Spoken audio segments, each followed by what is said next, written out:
Thank you so much for joining our showcase. We're really excited to have you all. Today, we are going to talk about accelerating model pathways for information technology. So, this is a day that we're going to showcase one of our communities that participated in our project. And we refer to accelerating model pathways for information technology as AMPIT. So, if you hear us use the term AMPIT throughout the day today, we are referring to this title here. At EdSystems, my name is Megan Mitchell, and I am the Director of Pathways at Education Systems Center. We are a part of the Outreach Division of Northern Illinois University. We define ourselves as a policy and implementation center. Our vision as an organization is to create clear, unambiguous paths to college and career opportunities that equip students for meaningful participation in our global economy. We have about three different pillars of work. That's policy, practice, and impact.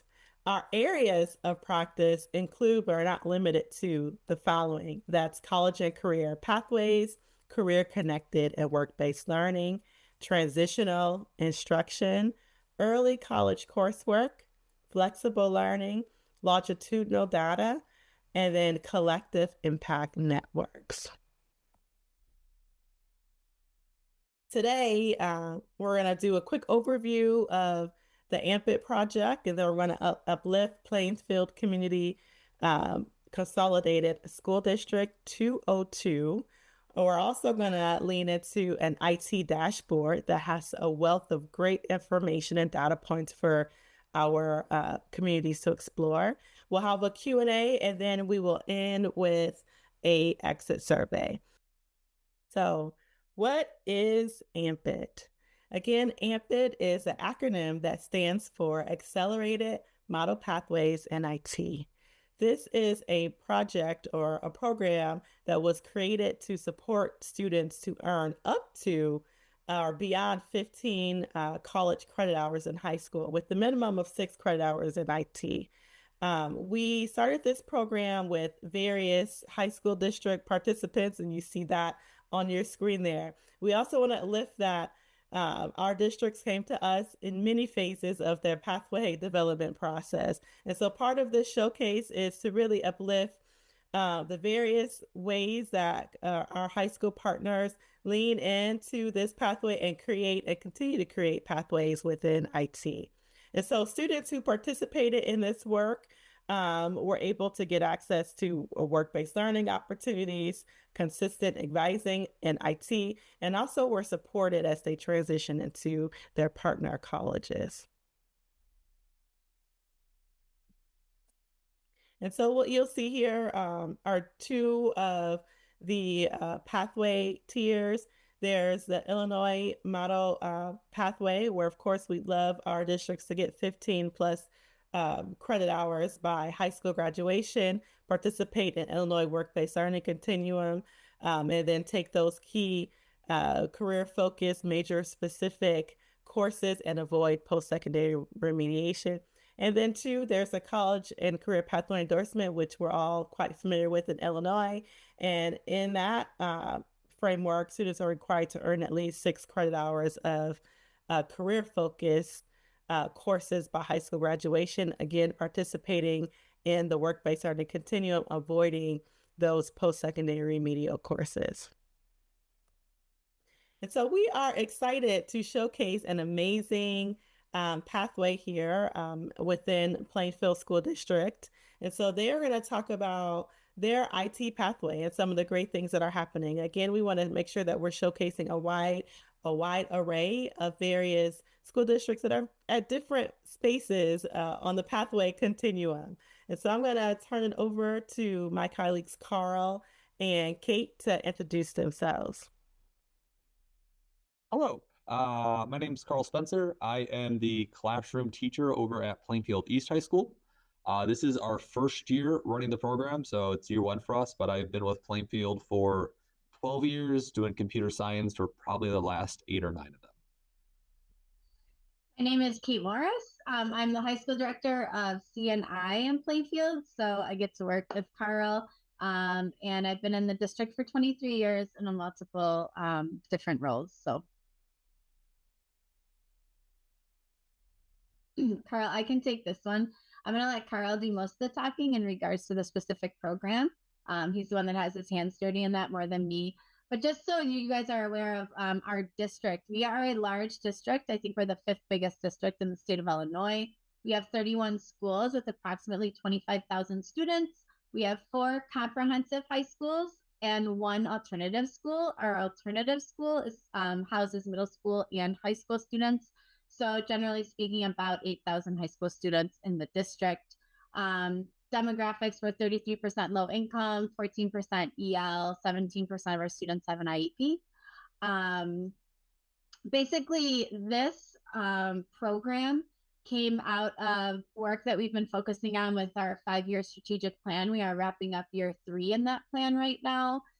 In addition to surveys that are put out through our local needs assessment for students and community and staff around CTE offerings and things that they would like to see, in addition to just our goal of increasing the amount of hands-on learning that's available to our kids.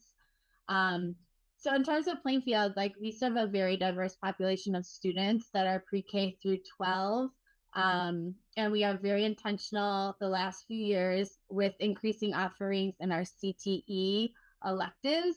That is an area that in Plainfield, I could say was not probably a priority for a long time. And so the last couple of years, we've really been trying to survey our stakeholders and see what they want the opportunity to take, and then working with teachers like Carl to try to create those experiences for kids.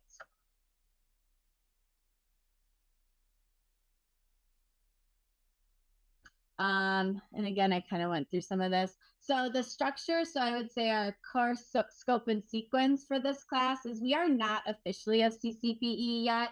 We are working on that dual credit component, which for those of you who work in this world, that can be challenging. So we're still working on getting that connection. But basically we have an intro to computer tech as a prereq for the course. And then we offer like the opportunity for kids to get the industry credentials. They have the work-based learning. These are capstone computer courses where they're working on not only the machines, but also the certification component and the help desk component. And Carl will speak more to that in a minute. But like I said, we are working with our local partner in terms of dual credit to see if we can get that up and running within the next couple of years. So I guess how our program sort of runs, how it's set up is it's really divided into 2 components on the day-to-day. Half the time the students are serving as our building's IT. So they are supplementing the IT persons we have in the building, but they're also going to be the ones taking in students' issues, handling them, giving loaner laptops, serving everything that tech would do. Whether it's a software or hardware, they are making fixes, they're repairing. We had 3 broken screens come in today that they took care of. So it's the wear and tear. When they're not wearing that IT hat for the building, they are also, like Kate mentioned, working towards that certificate. Now, it's a lot of work for them, but it's this process of let's slowly go through it and work on it. And we have had, I think to date in my building alone, 2 students who have tested and have earned that credential. So for like year 1, we're really excited that they were able to do that. But it's that first year, and it's the students are enjoying that this is an alternative. This is something for them to do that doesn't involve them going to college necessarily. It's that path they wanted to take. So let's see what's on the challenge that we've had. Year 1 of any new program, we had different ideas how we wanted to run it, what we wanted to accomplish, what are the resources we had. We've gone through our hurdles, but that's sort of we sort of figured out what we want to do, and we're going to make the adjustments for next year. Both with pacing, how much we wanted to do. It was just it's new. Another big struggle that we struggled with was our students are going to be stepping into our building's IT position. And so how does that partnership work? Like Up until now, if students had an issue, they go to the library handles up all the issues. Where do we fit in that scope? Like, we don't want to replace their job, but we want to supplement their job. And so how do we work on it? And it's just a collaborative process where a lot of communication had to come into where's that going to work. And we, I think from his point, have been a great assistance to him that we've taken off a lot of the work from him that allows him to go take care of higher priority things. But that, again, that was a discussion with our building IT, our district IT. How is that going to look? Again, a new process. And in addition to what Carl's saying, like Carl works at Plainfield East, we have 3 other comprehensive high schools. So even though we do things a lot the same, the schools do have the autonomy with a lot of things and how they run some of their systems, right? So like the way that Carl has worked or envisioned working with his IT person may have looked different than how they envision this looking at one of our other schools. So we really had to come together to figure out how do we find a common ground so that we can communicate with our technology departments on what the expectations are in terms of the tech and what we need from them. And then really we kind of encourage the buildings to build that partnership like between the teacher and the tech and come up with a system that works best for them. So it may look different in one building as compared to another building with what that looks like in terms of the IT support in the classroom. One of the struggles with the building to building was just physical location. I have the luxury of being right next to the media center. So there's literally a sign that says period here, period there. Where do you go? And just for space purposes, some classrooms there weren't available, how the buildings were designed. So I mean, it's trying to figure out those little things and adjusting for it. As far as presenting content, we knew we wanted to get students pushing towards that, working towards a certificate, but my personally don't have that certificate. And it was, what's the platform that I use to present that instruction? It's like picking out a new textbook. And so it took some figuring out what we wanted to do. Initially, the platform we liked, we realized quickly it was too high of a reading level, and so we had to make some adjustments. And that's part of what our summer plan for this summer is, to redesign and tailor it so it goes a little bit slower. Again, keeping in mind who our target audience is for these students. And then if we want to grow the program, we need more teachers. And how do we spindle them into, let's come do this program? And that's a good question for Kate. And swindle. Come on, everybody's lining up to teach this class. I love this class. I love doing this class. It's awesome. But the challenge is, and for those of you who work with hiring and credentialing teachers, which is part of what I do, it is a challenge. Any CTE endorsement right now, those teachers are really hard to find. And so we struggle in our district when we have positions open in these types of courses to find people that are applying that are certified to teach the class. So what we've kind of decided to do in Plainfield is we are growing our own, and Carl is a product of that. So Carl is a math teacher. Mm-hmm. And but he's really good with computers and was interested. So we kind of, worked with teachers to say, okay, like you're comfortable with the content. Now let's get you to a place where you can be qualified to teach the class through the state of Illinois. So like we really leaned on some different grants that we have access to. We provided them teachers that were willing the financial support to go back and get the WBL endorsement or whatever it was that they needed. It was different for each teacher. And we needed a year, right, to work with those teachers so that we could help them get the credentials they needed. And then once they had the credentials and we had our teachers, then they really started to work together to build what this class looks like. And to Carl's point, this is our first year that we're almost finished with the course. And so it's a validation year. I mean, there's going to be changes. 2 years from now, this class might look very different. But it was great that we got it off the ground, and we had kids that were excited and teachers that were excited. And I think we've created something very special, but there are things that we want to change. Yeah, I mean, like Kate said, I was a math teacher to start with. Like 6 years ago, got asked to start teaching computer science. I've taught various computer science classes since, and it just sort of fell, hey, we have this possibility. Do you want to run with it? And I was excited about it. And yes, there's these challenges. Yes, there's these hurdles, but it's a lot of fun. I think one of the sort of what Kate mentioned is like the students want to be in this class, and it makes teaching it so much more fun. It's like if you're able to find people that like just have the little bit of interest, like they're gonna have students who are gonna love this class. That being said, the students that we get have a whole range of knowledge, and you'll have some that would know way more than me, and others that are just, all right, I got thrown in an elective, but we learn it. Um, what do we've learned? When we first started back in August, we shot for the moon, which is not a bad thing, but let's take it back and just keep things simple. Originally, we had this grand idea of students like we're going to work on. Every student has this library of things they can pick from and different certifications. And it's like, no, let's keep it simple. Let's all collectively work on one thing together. And just sort of scaling it back. It helped better for tracking their progress, tracking their learning, help me as an educator just be able to help the students. Like once we've made that switch, we're all going to work on one collective curriculum. I was able to help the students a lot more versus the students having 14 different certifications to work towards. So it just generally helped my sanity and my ability to help students. That being said, whoever would end up running this position, they need to make sure that they are incredibly flexible. Past 2 days, my curriculum kind of got pushed to the side because we were helping out building tech with senior laptop return.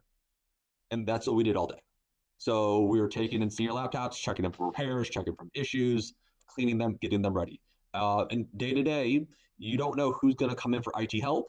So you don't know how much curriculum you could do versus how much IT you're doing. And that's not something you can necessarily plan. You just have to sort of roll with. But that's sort of the nature of the job and the environment. You just happen to be with it. And unless you're okay to embrace that sort of, okay, we're just going to push things to a side, that can be hard for some educators. But I don't know. It's a lot of fun. I really enjoy doing it. And the kids themselves, when an issue came in, the kids loved like that problem solving idea of like, oh, what did this kid do? They ran it over with a car. And so, yes, we saw things to that extent. But again, it allowed students to, especially the ones that were comfortable with technology, they would come in day to day like, did you hear about this piece of tech news? And it's like, okay, this class is about learning technology, learning about this environment. So let's talk about it. So when Canva had the data breach the other day, all right, pause. Let's make this a learning moment. Let's talk about what happened. What was compromised? Why is this an issue? Talk about this greater world of digital citizenship that we need to work on. Yeah, and I would say another thing that like I've learned is with the intent of making this to Carl's point like a true experience for students and like learning the job. We would love to pull in more community partners. So we have a very strong community partnership with some of our other CTE courses. And now that we're through the first year and we're working on some changes, pulling in some of those people to come in and serve as coaches per se, or provide students with like their own stories, and talk to them about their jobs so kids can see like, okay, I can fix a computer. I got my CompTIA certification, but like what does that really mean? Like, where might I work? Like, what kind of jobs might I have? Like, pulling people in so kids can kind of see themselves in this space, and network and build connections, which, is really the goal as well. And so that's something I've learned that I definitely want to pull into this space in the future too. I don't know if I told you yet that we actually had 2 students just last week got picked up by District Tech Yeah, So they are now working in tech in this field because of this class, in which the is like, summer, yep, right? Yeah, yep. it's And great. one of them, this is what he wants to do, and so he's like, okay, this is now it, which is awesome. And it's great for the kid, but it's also great for the district because, again, like we're growing our own within the district, but we know what the student knows because they're in this class. So now, like, I mean, it's kind of the perfect job interview, right? Like, you hire the student to now work in IT in the summer, and you know that they can handle certain things, but you also know what they don't know. So that's when you're going to spend your time working with the student. I mean, yeah, so like student highlights, we've had at least, I don't know about the other buildings certified wise, but we've had 2 students who have tested their certifications. I have a third who's planning on taking it in a couple of weeks. So like these students, they're getting the education, they're getting that knowledge, but more so they're getting the confidence that they can take and pass this test. And so really excited. Again, we had 2 students already get picked up by PSD for to work in the summer IT. And a lot of them are planning once they go to college to apply within those IT departments saying like, hey, I have these skills and trying to make that transferable. That's creative voice. Still very tangible outcomes. So we're doing things. I know like as a building, our students have, I just actually looked at this morning, over 900, we call them tickets, but so interactions with students, whether repairs or loaners or like they've done a lot of stuff in it's mind-boggling looking back on it how much they've worked on their interpersonal skills, their communication skills, their ability to adapt, and like they worked with a ton of people, and it's a great getting ready for a job. And I would add, I was at one of the high schools and I was just kind of talking to the kids, like, what do you think about the class? What are you doing? What are you working on? Because they'll tell you, right? Like, and this one student was, he's like, I have to tell you what happened to me over the weekend. And so he said, my mom was outside and she came back in the house with my neighbor, and my neighbor had his laptop. And he was like, like, my laptop's not working, and your mom said you might be able to fix it. And I said, oh, and the kid goes, yeah, and I fixed it. And then he gave me $20. And I was like, oh, that's great. And he's like, I can't believe I fixed it. And he's like, I mean, he's like, it took me like 10 minutes to figure it out and like 5 minutes to fix it. And I just think that it seems like such a small thing, but the confidence and the smile on this kid's face was like why we're doing this, right? And he was able to take the skills he's learning in a class and actually transfer them to a real life situation where he saw the benefit, which is what it's all about. It's they don't realize how much they can learn and they figured out and they're problem solving, but the students like it's have like they're like, all right, here's a broken laptop. They're just gonna dive in like, oh, let's play with it, let's look at it, let's figure it out, and then they fix it, and they don't think necessarily anything of it, but it's like, look what you've learned in 10 months, and it's incredibly impressive. Goals for us, this was year one. We're planning to make a year 2 of this course, with the hope that it leads into a sort of this work base. The students can work with an employer and develop these skills. Next year, we're also planning on setting up, aligning, outing Skills USA. Not sure whether we're there for that. Um, but so we were in the process of setting up that program to run um, and work towards those community partners, ideally. Um, these kids are just itching to explore this field, and if we can somehow get them even closer, it'd be great. Yeah, I can expand a little bit on that. So we'll be offering Skills USA at 2 of our 4 high schools. Slowly working our way to that. Like I mentioned earlier, we would like to connect either Foundations of IT 1, or if we do a second installment of the class, to dual credit opportunities for students. We are working through the barriers with that. And then I would say, in addition, just to kind of branch off, and Carl can correct me if I'm wrong, when we're looking at that tier 2 class, our vision is that it may be more of like working with a tech, following a tech, like, okay, we need to go fix like an overhead projector, like come with me, I'll show you how to do it. And then the kids would take some type of assessment to prove that they know how to fix it. And then we can start sending them off into the wild to fix those types of things as well. So like expanding beyond laptops and Chromebooks, and really being able to help with all different types of tech. Yep. The year two, yes, they'll learn more curriculum based, but also or certificate based, but also sort of be like she said, the IT's assistant. So like right now, anything that will require a repair where we have to physically get into a student device or be access to student devices, we're sort of shying away from. But also right now, we're not letting students access anything teacher based. No teacher laptops, no teacher devices. The thought is that tier two, okay, they've gone through year one, they know some of these basic skills. Now we can put a little more trust in them, and so they can like be that assistant to the tech. Like, oh, I'm gonna go help the teacher. Why is my webcam not working? Why am I getting no audio? Things that like happen to everybody, but they just have that little bit more knowledge and comfortability solving those problems. Well, Thank you so much for sharing all the information about your pathway and the course sequences that make up your pathway. I want to take a moment to see if there are any questions here. Well, I have a question for you. I know teacher credentialing is often like a big question, particularly within the IT space, and competing with, market rates in information technology for those qualified teachers. Have you all had any conversations with your local community college to see if there are any internal folks who'd be willing to support in teaching dual credit courses at any of your locations?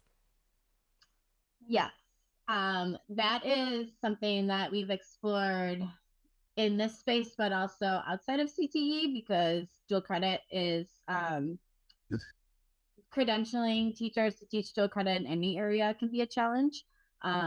So, it kind of depends on your district and what that philosophy is. There are some, when a teacher is hired through the school district, the expectations are that they follow, the policies and procedures of the school district. And when there's teachers that are, serving as teachers with our students who are coming from a different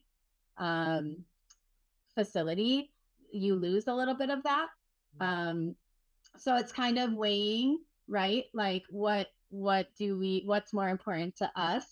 And right now, so far we've been lucky and we haven't really had to have too serious of a conversation about that, but it is always an option if we can't find people to teach the classes. Currently, out of our 4 buildings, 3, I believe, are math teachers who are either still teaching a couple of math classes, and then our other teacher is a special education teacher. So that teacher was actually somebody who they were just feeling, I mean, if you know anything about special education, like it is a high burnout. And so they were just feeling like maybe it was time for a career change. Maybe like, I just don't know how long I can do this. It's a ton of paperwork. So this came at a great time for that teacher because it was like a refresh. It was something new, and really getting out of that person's comfort zone. But they really kind of fell in love with the course and the curriculum involved in the class. So like I said, we've had a lot of success with just finding those teachers. We're also a K through 12 district, so we have the ability to say, hey, this might be middle school teachers too, or elementary school teachers who are just like, you might be a science teacher, but you might tinker in the summer in your garage with cars and you love cars. So like maybe you want to see what you would need to teach an auto class. You know what I mean? Like that type of stuff. And because technology now is just like, everybody, I think, feels relatively comfortable with technology, even though these skills are very specific. Like, I wouldn't say I could walk in and teach this class without training, but if I feel comfortable enough with technology in general, it's a little bit easier to try to work with teachers who are interested And there are grants out there to help compensate for the development, like the courses they need, the hours they need. So we were able to do that. But yeah, you can always outsource. I mean, if that's something your district wants to do. Well, Carl and Kate, thank you so much. I really appreciate you all sharing the good work that's happening down in Plainfield and how you all are providing such an amazing experience internally for your students to really get some amazing skills in working with their peers and also some of their teachers in supporting access and support for their computers too. So this is like great and really, really good stuff. Um, if there are questions that you all have, I'm happy to pass them along to Kate and Carl after the meeting as well. But in this moment, I am going to kick it over to my colleague, Dominique, to really talk more about some data points around this work and the AMPIT dashboard. Thanks, Megan. Hi, everyone. My name is Dominique Janvier. I'm one of the data analysts at EdSystems, and I also created and maintained the AMPIT dashboard. So we can move on to the next slide. So these data were collected from 13 AMPIT partner districts since the program launched in 2022. So they're self-reported by you all, the districts. You all probably worked with my colleague Rusbe to collect these data. With the dashboard, we are able to filter data by district and graduation year, explore AMPIT participation by program, explore different demographics, track early college course participation through AP and dual credit, and also track industry certifications. I think for this past year, these data were collected sometime this past spring. And each time we collect data, we just update our back end in the dashboard, and then that updates the visualizations. And we have the dashboard right here. So we have a short description of the dashboard, doing again a little bit more background about the actual AMPIT program, what questions this dashboard can answer, and then we have the actual dashboard down here. If you would like a bigger view of the dashboard, you can view it in Google Data Studio, which is the tool that I used to create the actual dashboard. It just gives you a bigger view. But if you were to be viewing it here, you'll note that there's two different pages. So one, that's the general AMPIT dashboard, and then we actually created a separate page for CBS because they gave us the data in a different format that we weren't able to combine with the rest of the district. So hopefully in a future iteration, if we ever work on that, we'll get it combined together. But the main view here is this first page in the dashboard. On the left-hand side are some tips for navigating the AMPIT dashboard. First about the district filters that we have here, and then some notes about race and ethnicity. So with this first filter, if you click select district, you have all the districts here that provided data this past time around. And then we also have different graduation years for that student level data. Onto race and ethnicity. Some race and ethnicities might be omitted from this visualization here due to small cell sizes. That's the case for all of these data points here. The standard rule that we follow is that any cell sizes smaller than 10 need to be redacted just for security reasons. So that might be the case for some of these data points depending on how many students fit their criteria. And then we have some additional details about completed certifications and how to download a PDF version of the dashboard as well. Again, if there are any questions, feel free to put them in the chat as I'm going through the demo. So first we have here, the filter is not on currently, so we have aggregate data for all of the districts, all of the 13 districts in this view here. So we see that over 2,200 students have participated in AMPIT since it began in 2022. The majority of the students are in computer science programs, but we also have a good amount of students participating in multiple programs, followed by integrated IT. Some were uncoded, unfortunately, and then networking and programming. We also see that the majority of students were white, followed by Asian, Hispanic, and then we do have some missing data here as well for race and ethnicity.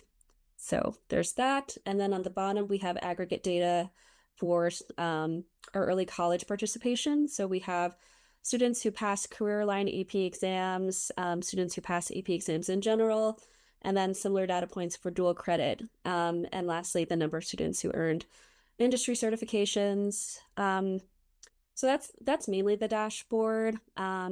Again, you are able to filter the entire dashboard by your district. I'm just going to choose Belvedere because it's alphabetical, the first one. And when we choose Belvedere, we can see that they have 169 students. That was in the data that we received from them. That shows that participation in the AMPIT program. That's for all of the available years. If we look, let's see, if we look for students that are graduating this year, we see that that's about 38 students, and all of those students participated in networking, and that was a mix of Hispanic or Latino and white students. You can also see there were 63 certifications earned there, and 78 AP exams that were passed, as well as 56 dual credits that were passed, that were career aligned and that were earned. And same goes for all of these.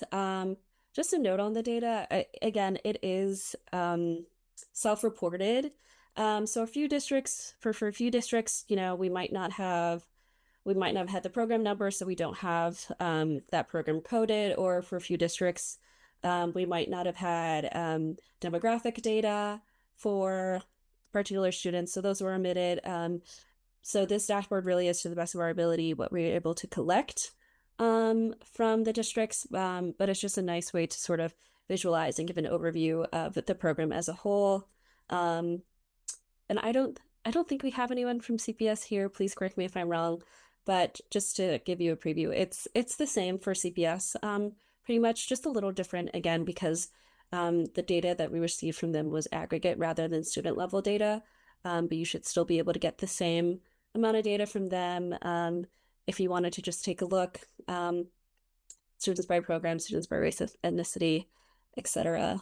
And then lastly, if you were to switch over to the data studio view and then click the drop down around share and then download report, it'll give you the option to download all the pages or select pages. I'm just going to download the first page. And then what it will do is prepare a PDF to be downloaded. And the PDF is basically just kind of a screenshot of the entire dashboard. This could be great if you're wanting to quickly share a copy of a view of the dashboard with your district's data via email, or even if you want to add it to a presentation, a screenshot. It's not going to be dynamic, but it will give kind of a snapshot of your district's AMPIT data. So that's about it for me. But please let me know if you have any questions on this, about how we incorporated your data, about what data you can use it for. But yeah, thank you.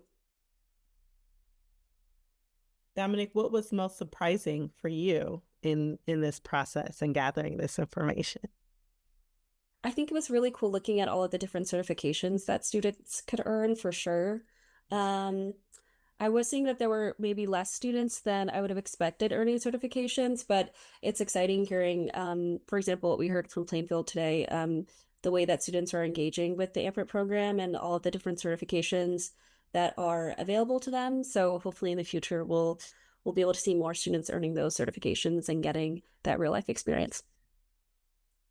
Thank you, Dominique. Hi, Adam. It's always nice to see you, friend. Hi, Megan. Dominique, it's a really beautiful dashboard you built here. And thrilled to see it. I'm curious if, as you continue to refine it, whether you'll be able to track the number of credits that students earn, both in this sort of career line and the overall dual credit catalog categories. And then sort of likewise with the industry certifications, like if you're able to kind of tie it back to the pathway that they're in or not. Yeah, absolutely. So as far as the number of credits, I think so, possibly. It depends on the way that the data is formatted. I haven't looked at it in a little bit. But right now, how we have it is it's just kind of like a yes or no. Has a student earned a certification or has a student taken a credit, but it doesn't necessarily say how many credits.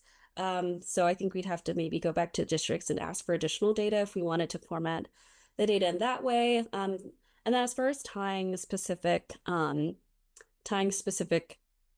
certifications to programs, we actually can do that now. So that could be something I could do where I add a filter for a program and you can see the number of certifications. Unfortunately, because there are so little certifications taken across many of the districts, a lot of that data is suppressed.